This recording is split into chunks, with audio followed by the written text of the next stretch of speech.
जय हिंद प्यारे साथियों। आज के सेशन में हम लोग पढ़ेंगे क्वेश्चन नंबर 18 से। ये हमारा 10वां क्लास है, तो चलिए स्टार्ट करते हैं आज का क्लास।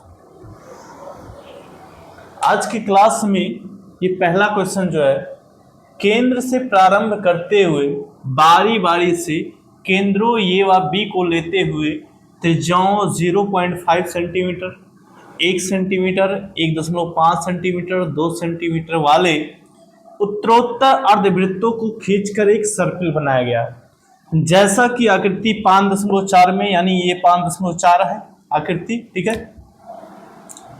तो यहां से ये आकृति है आपकी में दिखाया गया है। 13 क्रमागत अर्धवृत्तों से बने इस सर्कल की कुल लंबाई क्या है, बात समझते हैं। देखिए, यहां से जब केंद्र ए को लिया जाएगा तो यहां से एक सर्कल ये बनेगा L1, बी को लिया जाएगा L2, फिर ए को लिया जाएगा तो L3, L4 ऐसे बनेगा।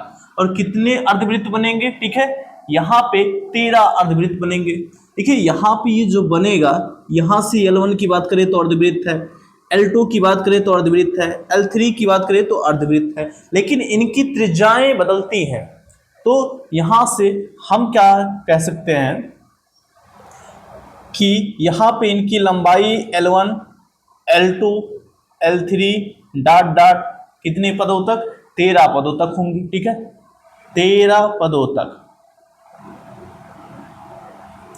एक बात और आपको बता दें कि ये जो अर्धवृत्त है, ठीक है, और अर्धवृत्त का परिमाप जो होता है वो कितना होता है, पाई आर। कितना होता है, पाई आर। और यहां पे साथ में त्रिज्या भी दी गई है, तो त्रिज्या दी गई है, तो यहां से अगर हम L1 के लिए माने तो ये हो जाएगा पाई R1, पाई R2, पाई R3, ये हो जाएगा डॉट डॉट 13 पदों तक, 13 पदों तक।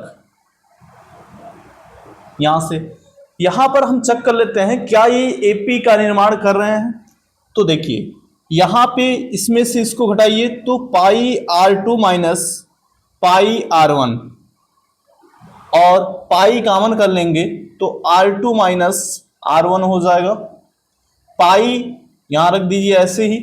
R2 देखिए, दूसरी जो त्रिज्या है वो कितनी है, 1 सेंटीमीटर, तो 1 माइनस पहली त्रिज्या 0.5, तो यहां से आ जाएगा 0.5 पाई। ऐसे हम तीसरे पद से दूसरे पद को घटा देते हैं, तो पाई R3 माइनस पाई R2, तो पाई कॉमन कर लेंगे तो R3 माइनस R2, ये हो जाएगा पाई। R3 का मान 1.5 है और माइनस R2 का मान 1 है, तो यहां से भी अगर घटाएंगे तो 0.5 पाई आएगा। यहां पे देखिए अंतर समान है, इसलिए यह एक AP बनेगा। क्या बनेगा, AP बनेगा।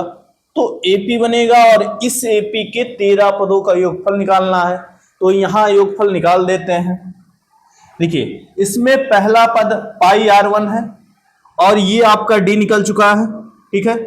तो यहां 13 पदों का योगफल बराबर ये हो जाएगा 13/2, ब्रैकेट में 2A और A का मान है पाई R1, पाई R1 प्लस 13 माइनस 1 और इंटू D का मान आया है 0.5 पाई, 0.5 पाई। अब इसको आगे हल करेंगे तो 13/2, यहां से देखिए हो जाएगा 2 पाई R1 प्लस 13 से घटा 12 और 12 का 0.5 से गुणा करेंगे तो 6 पाई आएगा, ठीक है।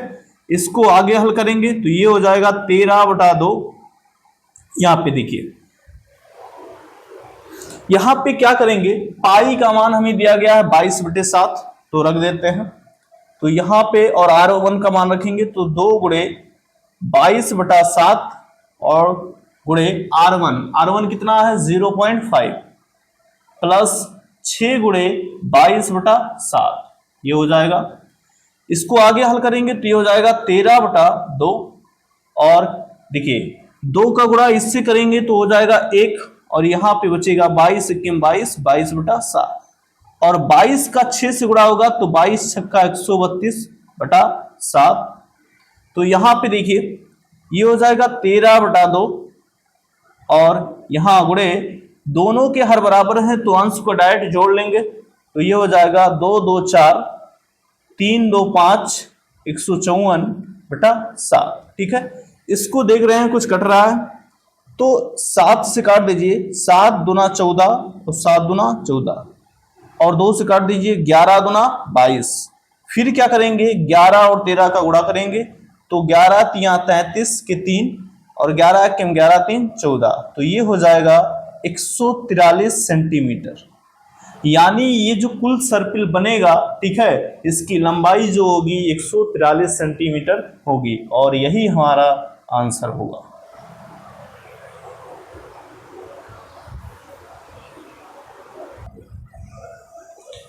अगले क्वेश्चन को समझते हैं। Question number 19। 200 लट्ठों को ढेरी के रूप में इस प्रकार रखा जाता है कि सबसे नीचे वाली पंक्ति में 20 लट्ठे। तो यहां समझते हैं, ये लट्ठों को ढेरी में रखा गया है, ये इस तरह पंक्तियां के रूप में, ठीक है, ऐसे। ये कह रहे हैं कि सबसे नीचे वाली पंक्ति में 20 लट्ठे हैं, यानी यहां पर 20 लट्ठे हैं। कितने लट्ठे हैं? 20 लट्ठे हैं। फिर यहाँ पे देखिए उससे अगली वाली पंक्ति में 19 लट्ठे हैं, फिर अगली वाली पंक्ति में 18 लट्ठे हैं, इस प्रकार रखे गए हैं। तो ये कह रहे कि ये 200 लट्ठे कितनी पंक्तियों में रखे गए हैं, कितनी पंक्तियों में रखे गए हैं, ठीक है। तो माना पंक्तियों की संख्या n, यानी माना n पंक्तियों में ये 200 लट्ठे रखे गए हैं, ठीक। फिर कह रहे तथा सबसे ऊपरी पंक्ति में कितने लट्ठे हैं। बताइए यहाँ पे अगर पदों की संख्या n माने हैं तो ये जो लास्ट पंक्ति होगी ये अर्थात nवां पद होगा, यानी an होगा, ठीक है, या इसी को हम l भी कह सकते हैं। देखिए यहाँ पर एक AP बनेगी। AP इसलिए बनेगी क्योंकि यहाँ पे देखिए 20 लट्ठे, 19 लट्ठे, 18, 1, तो एक एक का अंतर होता जा रहा है, अर्थात ये एक AP का निर्माण करेंगे और AP का निर्माण करेंगे तो ये AP का प्रथम पद होगा, ठीक है। तो यहां से लिखते हैं ये बराबर हो जाएगा 18 और D बराबर हो जाएगा 1 और अंतिम पद हमसे पूछ रहा है कि अंतिम पद यानी अंतिम लाइन में, ठीक है, अंतिम पंक्ति में कितने लट्ठे रखे गए हैं। तो हमसे पूछ रहा है nवां पद, ठीक है, ये बात समझ में आ रही है, ठीक है। तो सबसे पहले nवां पद हमसे पूछ रहा है और हमसे ये भी पूछ रहा है, ठीक है, कि ऊपरी पंक्ति में, सॉरी वही है nवां पद या l, ठीक है, तो कितनी पंक्तियों में रखे गए हैं अर्थात n बताना है और सबसे ऊपरी पंक्ति में कितने लट्ठे अर्थात an बताना है, ठीक है। तो ये n पंक्तियां हैं, ठीक है, और ये n जो है पंक्तियों में, n पंक्तियों में कितने लट्ठे हैं वो हमें बताना। तो चलिए निकालते हैं भाई।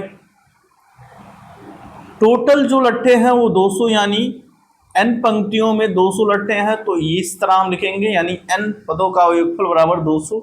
तो हम फार्मूला जानते हैं कि Sn बराबर n/2 ब्रैकेट में 2a plus n-1 into d, ये समांतर श्रेणी के n पदों का योगफल का फार्मूला है। तो इस फार्मूले पर हम रख देंगे जो भी वैल्यूज दी गई हैं। तो यहां से देखिए यस 200 हो जाएगा और 200/2 2 ये, तो पहले लाइन में कितने लट्ठे 20 लट्ठे plus n-1 into d, d का मान 1, तो ये हो जाएगा 100। और यहाँ पे देखिए यस 200 जो है वो कितना है, तो यस 200, सॉरी यस n भाई, एक मिनट, तो यहाँ पे ये मिस्टेक हो गया तो इसको फिर से लिख लेते हैं। Sn बराबर 200 है, 200 रखिए, n हमें नहीं पता है, n/2, 2 ये a का मान है 20 और plus n-1 into d, D यानी 1। इसको हल कर लीजिए, ये दो इधर आके गुणा हो जाएगा तो हो जाएगा 400 बराबर n और 20 दूना 40 प्लस इसका गुणा करिए तो n और -1 होगा। देखिए यहां से ये हो जाएगा 400 बराबर 40 से घटा 39 हो जाएगा, तो ये हो गया 39 प्लस n। अगली लाइन लिखते हैं तो हो जाएगा ये 400 बराबर यहाँ पे 39n और n का गुणा होगा तो n स्क्वायर। अगली लाइन में इसे क्या लिख सकते हैं,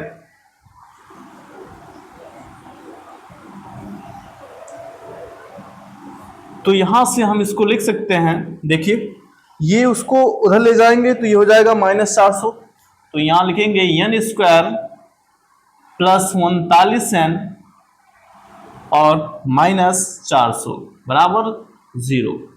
अब यहां गुणनखंड करते हैं तो 400 इसका गुणा करेंगे, 400 क्यों 400, माइनस और प्लस से घटाकर बनाना है, 39 लाना है। तो चलिए गुणनखंड कर लेते हैं पहले 400 का, तो ये हो जाएगा 200, यहां से 100, फिर 2 से 50, फिर 25, फिर 5 और फिर 5। हमें घटाकर कितना बनाना है, 39 बनाना है। तो चलिए देखते हैं, 25 दूना 50, 2 दूना 4, दूना 8, 50 से अगर 8 घटाते हैं तो 42 आएगा। तो यहां से 2 दूना 4, दूना 8, दूना 16, 16 यहां भी नहीं बनेगा।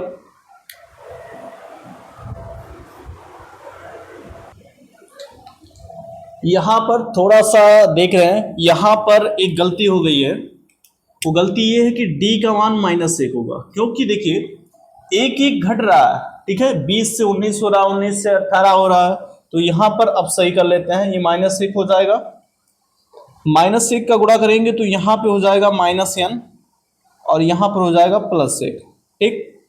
यहां पे अगर हम बात करें तो ये 40 और 1 41 हो जाएगा। अब तो ये हो जाएगा 41 और -n हो जाएगा और यहां पर 41n होगा और ये हो जाएगा -n स्क्वायर। अब इसको थोड़ा सा सही कर लेते हैं। अब देखिए n स्क्वायर को इधर लाते हैं तो ये हो जाएगा n स्क्वायर और यहां पर -41n और +400 बराबर 0। अब यहां से देखिए 400 × 400 प्लस प्लस जोड़ के बनाना है और लाना कितना है 41, ठीक है। तो देखिए कितना होगा, 2 दूना 4, दूना 8, दूना 16 और 5 25, 16 और 25 41 होगा। तो यहां पर ये हो जाएगा n स्क्वायर -16n -25n और +400 और बराबर 0।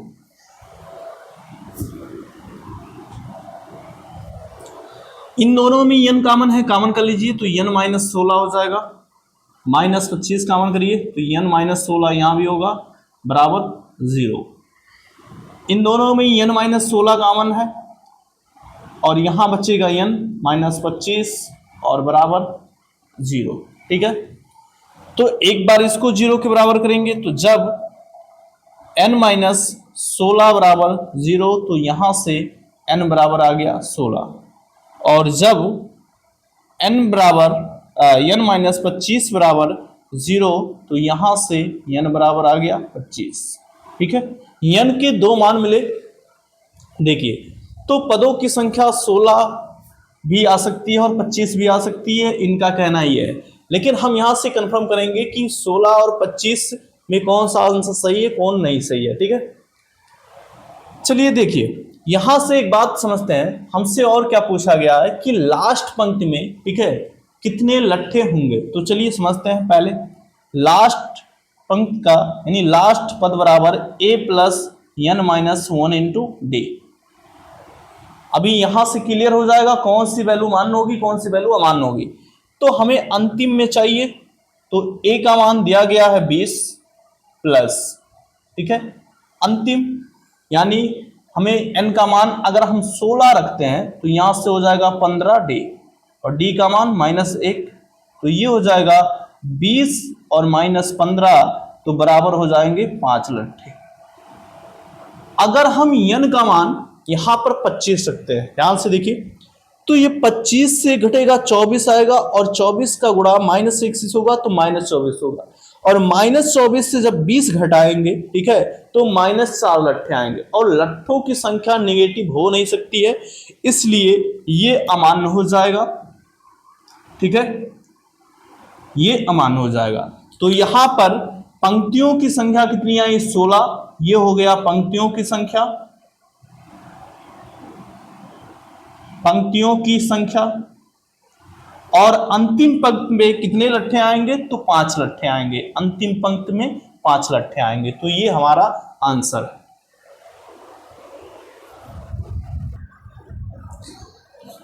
क्वेश्चन नंबर 20 को सॉल्व करते हैं। एक आलू दौड़ में प्रारंभिक स्थान पर एक बाल्टी रखी हुई है। तो एक आलू दौड़ है, इसमें ये आपकी बाल्टी है। जो पहले आलू से 5 मीटर की दूरी पर है, पहला आलू ये है, यहां से बाल्टी 5 मीटर की दूरी पर है, तथा अन्य आलुओं को एक सीधी रेखा में परस्पर 3 मीटर की दूरी पर रखा गया है, अर्थात इनके बीच का जो गैप है वो 3 मीटर है। ये 3 मीटर है, ये भी 3 मीटर और ये भी 3 मीटर। ठीक है, फिर आगे क्या कह रहे हैं? इस रेखा में 10 आलू रखे गए। कितने आलू? 10 आलू। यहां तक यानी आगे 10 आलू रखे गए। चलिए ठीक है। कह रहे कि प्रत्येक प्रतियोगी बाल्टी से चलना प्रारंभ करती है और निकटतम आलू को उठाती है और उसे लाकर वापस डाल देती है बाल्टी में। फिर जाती है, दूसरा आलू उठाती है और फिर लाकर बाल्टी में डाल देती है। वह इस प्रकार करती है और ऐसा तब तक करती रहती है जब तक सभी आलू बाल्टी में ना जाएं। तो इसमें प्रतियोगी को कुल कितनी दूरी दौड़नी पड़ेगी? चलिए बात को समझते हैं। देखिए, अगर यहां से कोई प्रतियोगी गया, पहला आलू उठाया और लाकर यहां डाल दिया, तो बताइए कितनी दूरी तय किया? तो 5 गया, 5 आया, तो 10 मीटर की दूरी तय किया। ठीक है, फिर यहां से चला और यहां गया, तो 5 ये गया, 3 ये गया, 5 3 8 गया और 8 लौट के आएगा, तो 16 हो जाएगा। फिर तीसरे आलू की बात करते हैं, तो ये हो जाएगा 3 3 6 5 11 और 11 दूना 22 किलोमीटर 22 मीटर।